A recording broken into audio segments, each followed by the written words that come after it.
Hey everyone, Tech here. Welcome to Tech's Tavern. Grab a brew, pull up a chair, and let's continue our Let's Play on Crusader Kings 2 Croatia.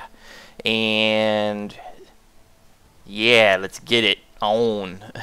With the last episode, we had taken Terbovel here, if you remember, and kind of have our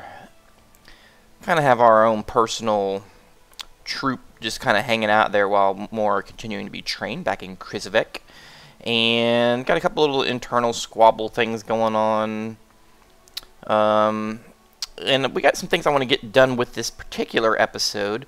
A few questions and comments, and etc, etc. One thing I do need to do, well, hold on, let's check a couple things. Let's check our vassals out. Okay, we got the Nitria guy, which I think he's involved with this. Man, Nitria, army of Gino. This guy here is in the red. Are we able to? Okay, he's 48. I can pay 59. Now, see, this is to me, this is a bargain. And I know some people's play styles differ, but to me, this is a bargain. This dude's hating me. There's all kinds of revolt and nonsense chances going on here. I can pay a measly 59 gold to get him in the green, so I will go ahead and do that. That's a bargain to me. We'll let this run. We'll run it on 2 notches and let it run kind of slow. There's a couple other things I want to do. Okay, Castle of Beth Gilbin. The Knights of St. John have established a new holding in the county of Hebron. Permission to settle there was granted to him by the noble Prince Sorkver of Sweden. Their mighty castle will henceforth be known as Beth Gilbin. The infidels should tremble. Excellent. Alright, let's, a couple other things. Well, one thing, let me pause for a second. One suggestion that was made, and it's probably a bit overdue. Okay, so we have our Croatia, and then we have Hungary. Hungary is in minimum crown authority. Croatia is in low. I think what we need to do is I need to raise Hungary up to low, so I can get a larger amount of levy forces for impending trouble. I take a -5 vassal opinion hit, but I think I can live with that. So I think I'm gonna try. Let's see, you can now appoint army leaders, revocation of titles allowed. -5, but then I get plus 20% levies from the vassals. So we're going to go ahead and do that. We'll see how that goes. The other thing we're doing right now is we have our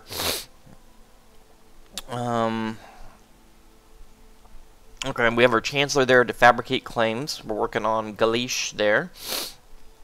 And somebody made a comment. I don't know who.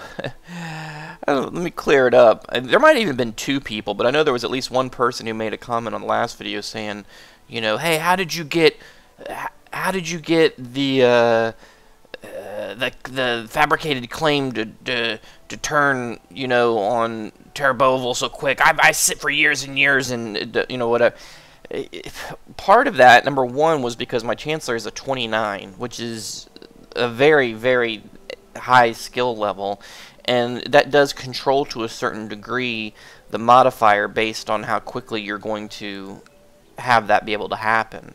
And I mean, right there you're seeing the claim fabricated on a yearly basis. I have almost basically a 20% chance for it to turn, and you know, I just happened to hit it fairly early.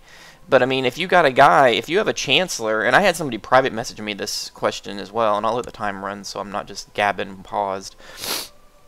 But I mean, if you have a chancellor who his score is like 14 or something, yeah, your percentage is probably pretty dang low, and it's probably going to take quite a while for you to turn a fabricated claim. But I mean, like, the one person worded almost in a way like I did some kind of a cheat or something. Okay, whatever. Yeah, I gotta cheat to do. If you've watched this entire series, as I know many of you have, I mean, I've had times in other episodes where my chancellor working on a fabricated claim has taken years and taken forever. I just happened to get lucky on the last one there. That's primarily why I appointed him. I purposely went and found somebody that had a high, I went and pulled him in from another country or whatever, purposely because I wanted a chancellor with a really high score so I could try to pull that off. I need to replace some of these other guys. I need to get another steward. I don't know. Do we have one internally that's... Oh, the Nitria guy, actually. Who is this guy here? Steward of Croatia. Heck, I might go ahead and pull the Nitria guy in and make him a steward. Oh, and he wants to become a steward? Man, okay, his opinion will fly way up. Yeah, he went all the way to 30. And he's got a much better skill level. So yeah, that was a decent move, and maybe that'll chill him out on some of the other issues that we're having. So that's not bad.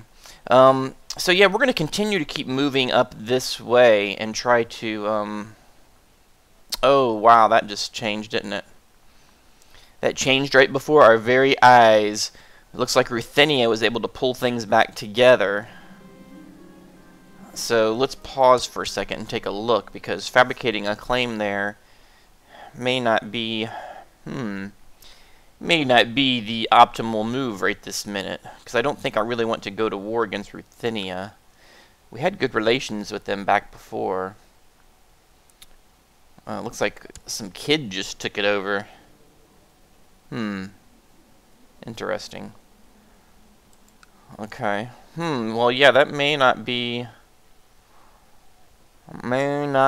what we want to do right now, since that has happened. I think these guys, yeah, they're all up here.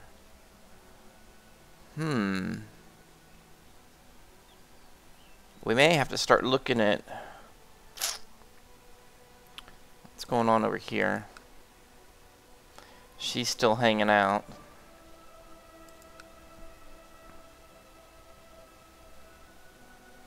What is the actual defending? Okay, the jihad thing is still going on, right? Yeah, well, that kind of sucks that Ruthenia pulled it back together there all of a sudden. Because if I get that fabricated claim, then I'm going to be going to war with them, and I don't really want to go to war with Ruthenia necessarily.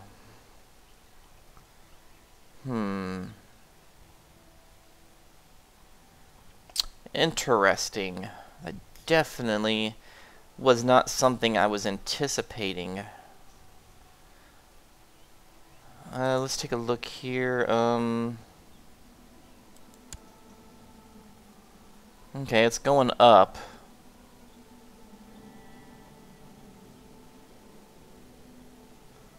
It's going up. We'll see how that goes. Did any of my vassals change dramatically all of a sudden? No, it looks about the same. So the question is, I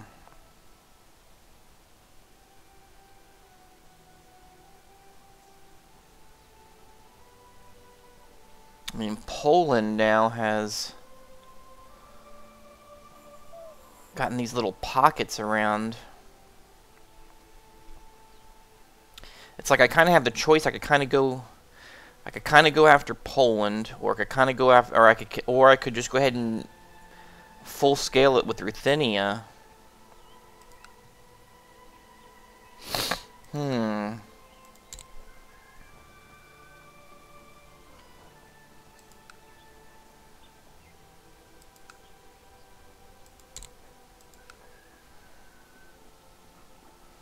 Sax. Yeah, no. Right. Yeah, I don't know. That's a very good question. I may cut this video a little short, because I actually want to think about this a little bit, and I don't want to sit here and think forever on this particular episode. But a couple different things, a couple other choices we do have. I could go down here with that idea I had before and try and hit these guys.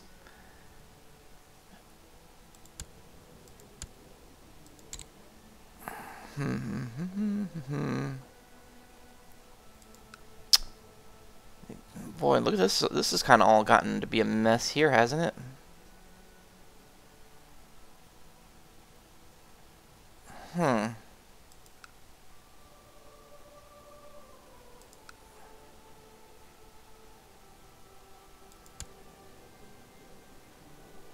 It's interesting.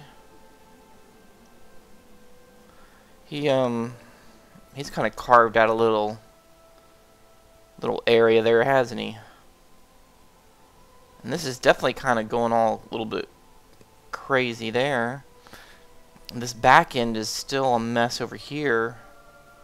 Yeah, it's gotten kind of weird. I mean, it's almost like the current state in this particular game is there's less overall players in the game. I mean, it's like a lot of the little guys are starting to get filtered out right now. It almost feels like, and it's just like fewer big.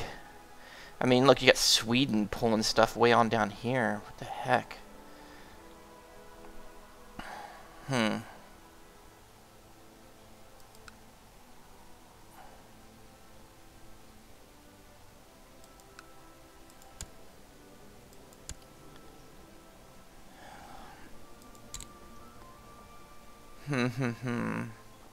Wow, look at all those hostilities.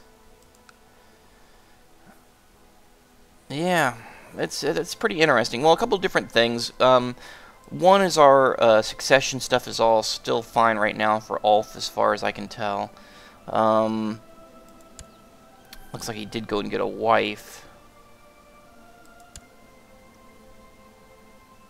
Hungarian. She's got blue eyes. Yeah,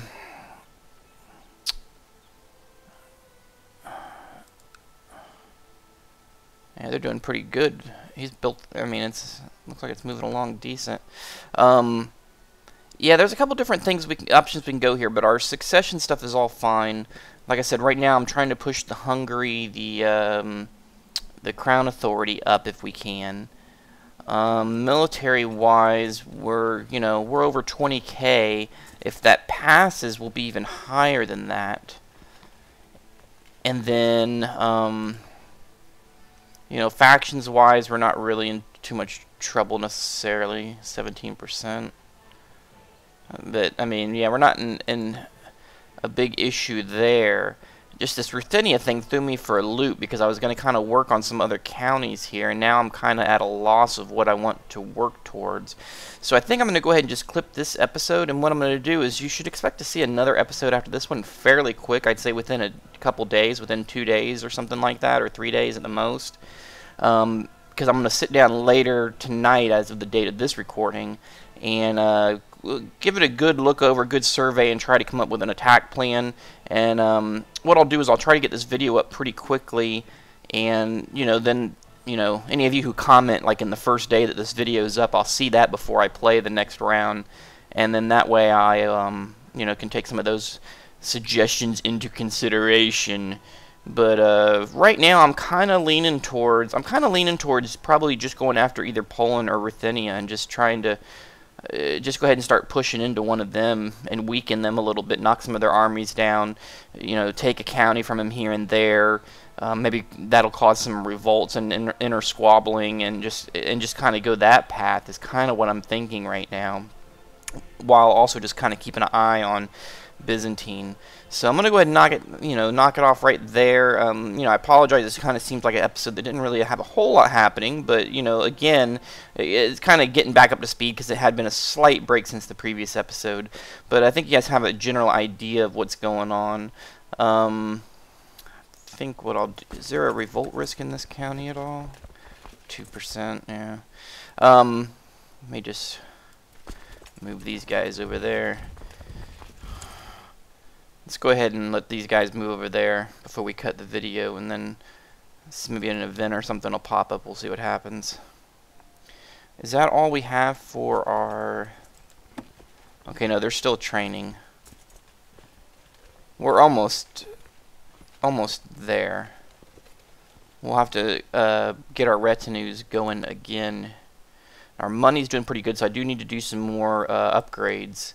So we'll do that on the next episode as well. We'll do a couple upgrades, get our next round of retinues training, and then we will continue to, we'll try to move our,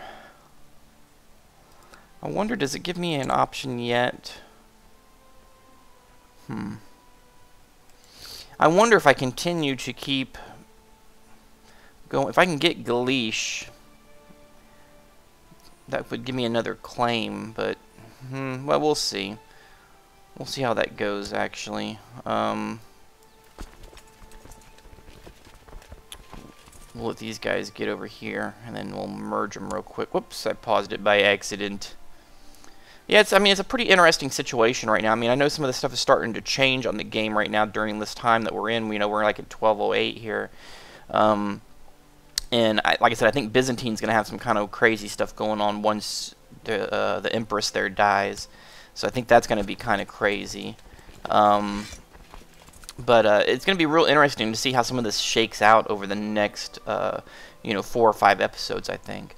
So, but we'll go ahead and drop it off right there, and I, again, should have another episode of this coming very quickly, I'd say within 2 or 3 days, and we'll make our plan. But I got a feeling we're gonna get into a pretty decent age of some battles here, because it's kind of like some of the small ones. I mean, unless we really start going and, you know, start taking some boats somewhere to pick on somebody small.